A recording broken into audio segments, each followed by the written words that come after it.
یوسف نے کہا کہ میں نے یہ بات اس لیے پوچھی ہے کہ عزیز کو یقین ہو جائے کہ میں نے اس کی پیٹھ پیچھے اس کی امانت میں خیانت نہیں کی، اور اللہ خیانت کرنے والوں کی چال کو چلنے نہیں دیتا، اور میں اپنے آپ کو پاک صاف نہیں کہتا، کیونکہ نفس امارہ انسان کو برائی ہی سکھاتا رہتا ہے، مگر یہ کہ میرا پروردگار رحم فرمائے، بے شک میرا پروردگار بخشنے والا ہے، مہربان ہے۔ اور بادشاہ نے حکم دیا کہ اسے میرے پاس لاؤ، میں اسے اپنا مصاحب خاص بناؤں گا۔ پھر جب ان سے گفتگو کی تو کہا کہ آج سے تم ہمارے ہاں صاحب منزلت ہو اور صاحب اعتبار ہو۔ یوسف نے کہا مجھے زرعی پیداوار پر مقرر کر دیجئے، کیونکہ میں حفاظت بھی کر سکتا ہوں اور اس کام سے واقف بھی ہوں۔ اس طرح ہم نے یوسف کو ملک مصر میں جگہ دی، اور وہ اس ملک میں جہاں چاہتے تھے رہتے تھے۔ ہم اپنی رحمت جس پر چاہتے ہیں کرتے ہیں، اور نیکوکاروں کے اجر کو ضائع نہیں کرتے، اور جو لوگ ایمان لائے اور ڈرتے رہے ان کے لیے آخرت کا اجر بہت بہتر ہے۔ اور یوسف کے بھائی کنعان سے مصر میں غلہ خریدنے کے لیے آئے تو یوسف کے پاس گئے، تو یوسف نے ان کو پہچان لیا اور وہ ان کو نہ پہچان سکے۔ اور جب یوسف نے ان کے لیے ان کا سامان تیار کر دیا تو کہا کہ پھر آنا تو جو باپ کی طرف سے تمہارا ایک اور بھائی ہے اسے بھی میرے پاس لیتے آنا۔ کیا تم نہیں دیکھتے کہ میں ناب بھی پوری پوری دیتا ہوں اور مہمانداری بھی خوب کرتا ہوں؟ اب اگر تم اسے میرے پاس نہ لاؤ گے تو نہ تمہیں میرے ہاں سے غلہ ملے گا اور نہ تم میرے پاس ہی آ سکو گے۔ انہوں نے کہا کہ ہم اس کے بارے میں اس کے والد کو پھسلائیں گے اور ہم یہ کام کر کے رہیں گے۔ اور یوسف نے اپنے خدام سے کہا کہ ان کا سرمایہ یعنی غلے کی قیمت ان کے سامان میں رکھ دو۔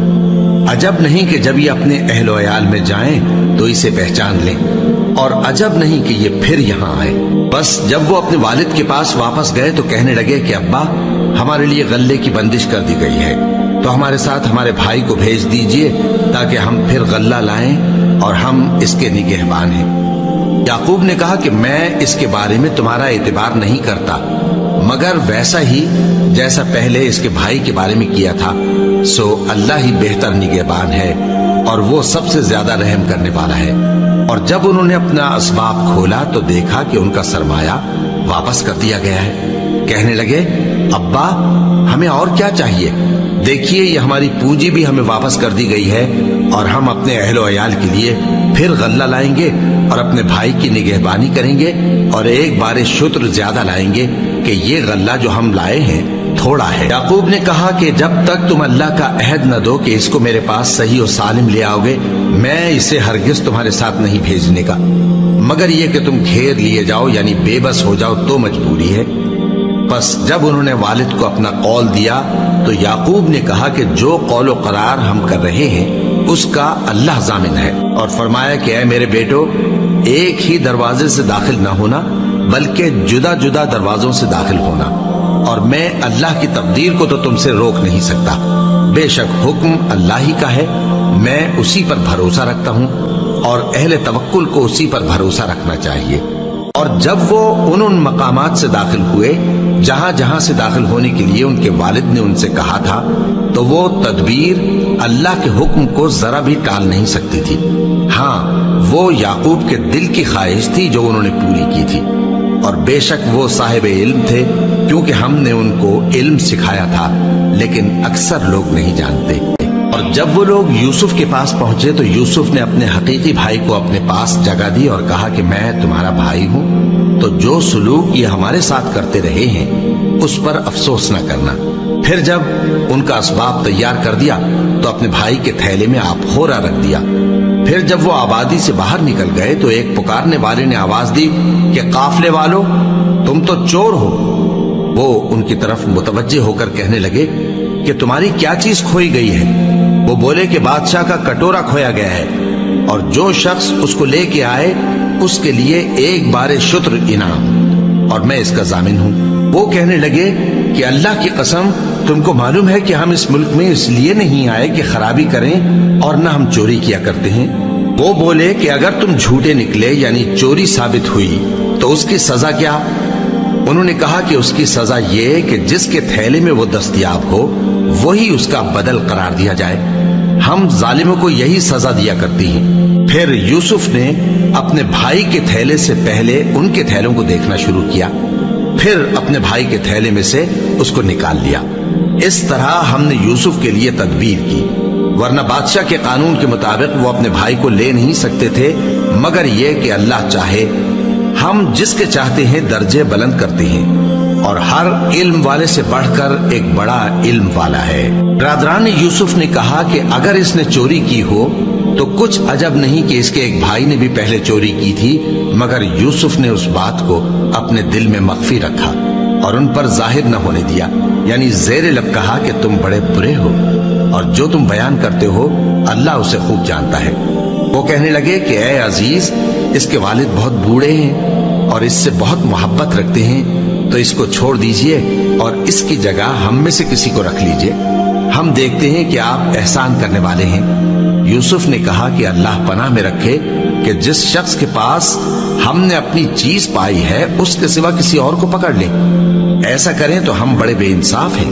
آخر جب وہ اس سے نا امید ہو گئے تو الگ ہو کر صلاح کرنے لگے۔ سب سے بڑے نے کہا، کیا تم نہیں جانتے کہ تمہارے والد نے تم سے اللہ کا عہد لیا ہے، اور اس سے پہلے بھی تم یوسف کے بارے میں قصور کر چکے ہو؟ تو جب تک والد صاحب مجھے اجازت نہ دیں میں تو اس جگہ سے ہلنے کا نہیں، یا اللہ میرے لیے کوئی فیصلہ کرے، اور وہ سب سے بہتر فیصلہ کرنے والا ہے۔ تم سب والد صاحب کے پاس واپس جاؤ اور کہو کہ ابا، آپ کے صاحبزادے نے وہاں جا کر چوری کی، اور ہم نے تو اپنی دانست کے مطابق آپ سے اس کے لے آنے کا عہد کیا تھا، مگر ہم غیب کی باتوں کے جاننے اور یاد رکھنے والے تو نہیں تھے، اور جس بستی میں ہم ٹھہرے تھے وہاں سے، یعنی اہل مصر سے، اور جس قافلے میں آئے ہیں اس سے دریافت کر لیجئے، اور ہم اس بیان میں بالکل سچے ہیں۔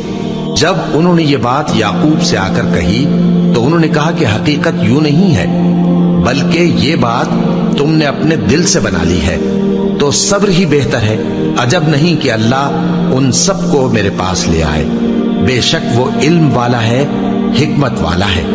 اور ان کے پاس سے چلے گئے اور کہنے لگے کہ ہائے افسوس یوسف پر، ہائے افسوس، اور رنج و الم میں ان کی آنکھیں سفید ہو گئیں اور ان کا دل غم سے بھر رہا تھا۔ بیٹے کہنے لگے کہ واللہ آپ تو یوسف کو اسی طرح یاد ہی کرتے رہیں گے یہاں تک کہ آپ گھل جائیں گے یا جان ہی دے دیں گے۔ انہوں نے کہا کہ میں تو اپنے غم و اندوہ کا اظہار اللہ سے کرتا ہوں، اور اللہ کی طرف سے وہ باتیں جانتا ہوں جو تم نہیں جانتے۔ اے بیٹو، یوں کرو کہ ایک دفعہ پھر جاؤ اور یوسف اور اس کے بھائی کو تلاش کرو، اور اللہ کی رحمت سے نا امید نہ ہونا کہ اللہ کی رحمت سے تو کافر لوگ ہی نا امید ہوا کرتے ہیں۔ پھر جب وہ یوسف کے پاس گئے تو کہنے لگے کہ اے عزیز، ہمیں اور ہمارے اہل و عیال کو بڑی تکلیف ہو رہی ہے، اور ہم یہ تھوڑا سا سرمایہ لائے ہیں، آپ ہمیں اس کے عوض پورا غلہ دے دیجئے اور ہم پر خیرات کیجئے کہ اللہ خیرات کرنے والوں کو ثواب دیتا ہے۔ یوسف نے کہا، تمہیں معلوم ہے کہ جب تم نادانی میں پھنسے ہوئے تھے تو تم نے یوسف اور اس کے بھائی کے ساتھ کیا کیا تھا؟ وہ بولے، کیا واقعی تم ہی یوسف ہو؟ انہوں نے کہا، ہاں میں یوسف ہوں، اور بن یامین کی طرف اشارہ کر کے کہنے لگے، یہ میرا بھائی ہے، اللہ نے ہم پر بڑا احسان کیا ہے۔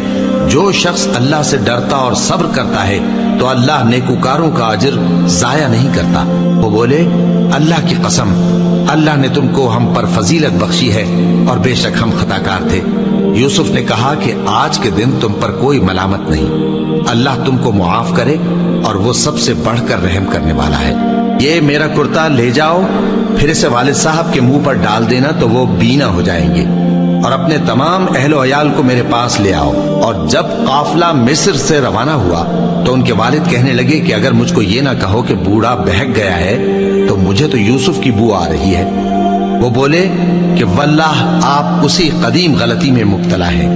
مگر جب خوشخبری دینے والا آ پہنچا تو اس نے کرتا ان کے منہ پر ڈال دیا، سو وہ بینا ہو گئے، اور بیٹوں سے کہنے لگے، کیا میں نے تم سے نہیں کہا تھا کہ میں اللہ کی طرف سے وہ باتیں جانتا ہوں جو تم نہیں جانتے؟ بیٹوں نے کہا کہ ابا، ہمارے لیے ہمارے گناہ کی مغفرت مانگیے، بے شک ہم خطا کار تھے۔ فرمایا، میں اپنے پروردگار سے تمہارے لیے بخشش مانگوں گا، بے شک وہ بخشنے والا ہے، مہربان ہے۔ پھر جب یہ سب لوگ یوسف کے پاس پہنچے تو انہوں نے اپنے والدین کو اپنے پاس جگہ دی اور کہا، مصر میں داخل ہو جائیے، اللہ نے چاہا تو امن و امان سے رہیے گا۔ اور اپنے والدین کو تخت پر بٹھایا اور سب ان کے آگے سجدے میں گر پڑے۔ اور اس وقت یوسف نے کہا، ابا جان، یہ میرے اس خواب کی تعبیر ہے جو میں نے پہلے بچپن میں دیکھا تھا۔ میرے پروردگار نے اسے سچ کر دیا اور اس نے مجھ پر بہت سے احسان کیے ہیں کہ مجھ کو قید خانے سے نکالا، اور اس کے بعد کہ شیطان نے مجھ میں اور میرے بھائیوں میں فساد ڈال دیا تھا، آپ کو گاؤں سے یہاں لایا۔ بے شک میرا پروردگار جو چاہتا ہے تدبیر سے کرتا ہے، وہ علم والا ہے، حکمت والا ہے۔ جب یہ سب باتیں ہو لیں تو یوسف نے اللہ سے دعا کی کہ اے میرے پروردگار، تو نے مجھ کو حکومت سے نوازا اور خوابوں کی تعبیر کا علم بخشا۔ اے آسمانوں اور زمین کے پیدا کرنے والے، تو ہی دنیا اور آخرت میں میرا کارساز ہے۔ تو مجھے دنیا سے اپنی اطاعت کی حالت میں اٹھائیو اور آخرت میں اپنے نیک بندوں میں داخل کیجو۔ اے پیغمبر، یہ اخبار غیب میں سے ہیں جو ہم تمہاری طرف بھیجتے ہیں۔ اور جب برادران یوسف نے اپنی بات پر اتفاق کیا تھا اور وہ فریب کر رہے تھے تو تم ان کے پاس تو نہ تھے، اور بہت سے آدمی گو تم کتنی خواہش کرو ایمان لانے والے نہیں ہیں، اور تم ان سے اس خیر خواہی کا کچھ صلہ بھی تو نہیں مانگتے۔ یہ قرآن اور کچھ نہیں تمام جہانوں کے لیے نصیحت ہے، اور آسمان و زمین میں بہت سی نشانیاں ہیں جن پر سے یہ گزرتے ہیں اور ان کو نظر انداز کر دیتے ہیں، اور یہ اکثر اللہ پر ایمان نہیں رکھتے مگر اس کے ساتھ شرک بھی کرتے ہیں۔ تو کیا یہ اس بات سے بے خوف ہیں کہ ان پر اللہ کا عذاب نازل ہو کر ان کو ڈھانپ لے، یا ان پر ناگہاں قیامت آ جائے اور انہیں خبر بھی نہ ہو؟ کہہ دو میرا رستہ تو یہ ہے، میں اللہ کی طرف بلاتا ہوں سمجھ بوجھ کر، میں بھی لوگوں کو اللہ کی طرف بلاتا ہوں اور میرے پیرو بھی، اور اللہ پاک ہے اور میں شرک کرنے والوں میں سے نہیں۔ اور ہم نے تم سے پہلے بستیوں کے رہنے والوں میں سے مرد ہی بھیجے تھے جن کی طرف ہم وہی بھیجتے تھے۔ کیا ان لوگوں نے ملک میں سیر و سیاحت نہیں کی کہ دیکھ لیتے کہ جو لوگ ان سے پہلے تھے ان کا انجام کیا ہوا؟ اور متقیوں کے لیے آخرت کا گھر بہت اچھا ہے، کیا تم سمجھتے نہیں؟ یہاں تک کہ جب پیغمبر نا امید ہو گئے اور انہوں نے خیال کیا کہ اپنی نصرت کے بارے میں جو بات انہوں نے کہی تھی اس میں وہ سچے نہ نکلے، تو ان کے پاس ہماری مدد آ پہنچی۔ پھر جسے ہم نے چاہا بچا دیا، اور ہمارا عذاب اتر کر گناہگار لوگوں سے پھیرا نہیں کرتا۔ ان کے قصے میں عقل مندوں کے لیے عبرت ہے۔ یہ قرآن ایسی بات نہیں ہے جو اپنے دل سے بنائی گئی ہو، بلکہ جو کتابیں اس سے پہلے نازل ہوئی ہیں ان کی تصدیق کرنے والا ہے اور ہر چیز کی تفصیل کرنے والا، اور مومنوں کے لیے ہدایت اور رحمت ہے۔